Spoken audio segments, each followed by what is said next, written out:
Hi, folks. Welcome to Money and Politics Now. And this is actually the very first video we are producing for this segment. We hope that you will be joining us for what will be an ongoing series of talks about either money or politics or both. And this is a great day to start it off. Great day in many ways, at least as far as the history of the country.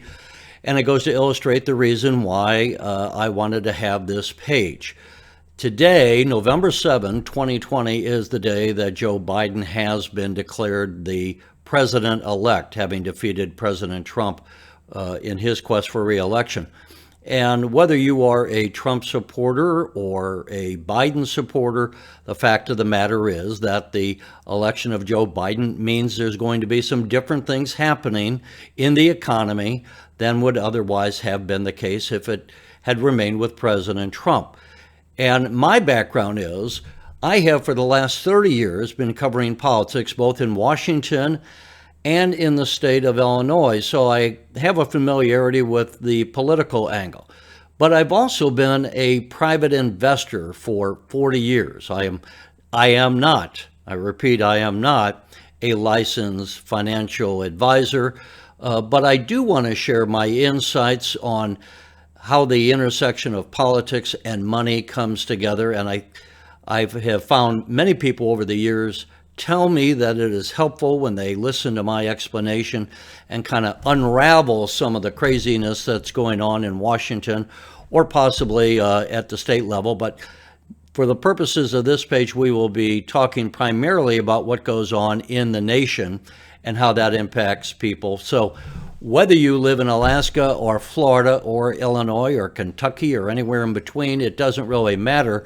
We will be talking about some of these issues. And so with the election of Joe Biden as the president and Kamala Harris, what does that mean? Well, the one thing it means is that they're going to be a bit stymied because, as you probably know, the Republicans, in all likelihood, are going to be holding on to the U.S. Senate. And what that means is that Joe Biden will not be able to undo the Trump tax cuts, which would have been meaning that if they could, that would have been raising the taxes even on the middle class. The Senate Republicans would be blocking that. Also, when you look at things like the Green New Deal, that will not be able to be put into law because, for the same reason, the Senate Republicans are going to be the backstop and block some of the more radical pieces of legislation that would be coming out of the House of Representatives. We also note that in this election, something that I've never seen before, all of the House Republicans won re-election. And there were some new Republicans elected in addition to those holding on to their seats, which means that Nancy Pelosi, who is the speaker at this time, is going to have a much thinner majority. Her majority will only be in the neighborhood of 7 to 10 seats. We still don't know because some of the congressional races are up for grabs yet as we sit here just a few days after the election. So what we are going to have going forward is divided government. That means each side is going to have to give and take to get something done. We've had that before. We had it with Barack Obama, and we've had it where the Republicans were holding on to the Senate. That's obviously why President Obama didn't get Merrick Garland on the Supreme Court, because the Senate Republicans wouldn't approve him. So this is exactly where we stand now as we go into 2021. Aside from politics, we all know we're fighting the COVID pandemic. And so if we can get, as President Trump was suggesting, that he is fast-tracking the process of getting a vaccine done, or at the very least, therapeutic drugs that can treat it, as the president himself was treated successfully. Once we can get this economy unlocked and opened up, that is going to be great for the stock market. Here and there in this series, we are going to be talking about individual stocks, how you can do research to check out something.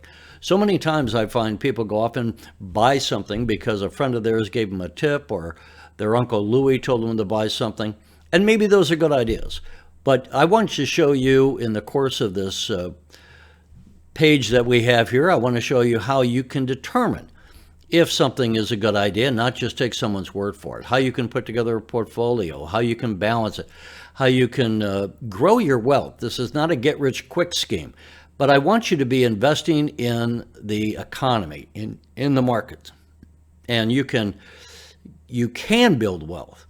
The good news is, irrespective of your lot in the economy at this point, whether you are struggling or not, we live in the richest country on the face of the earth. And that means that we have so much money circulating in this economy that even if you are now financially strapped, don't think that that's how you have to remain. There are ways to get ahead, ways to save better than you've ever heard before.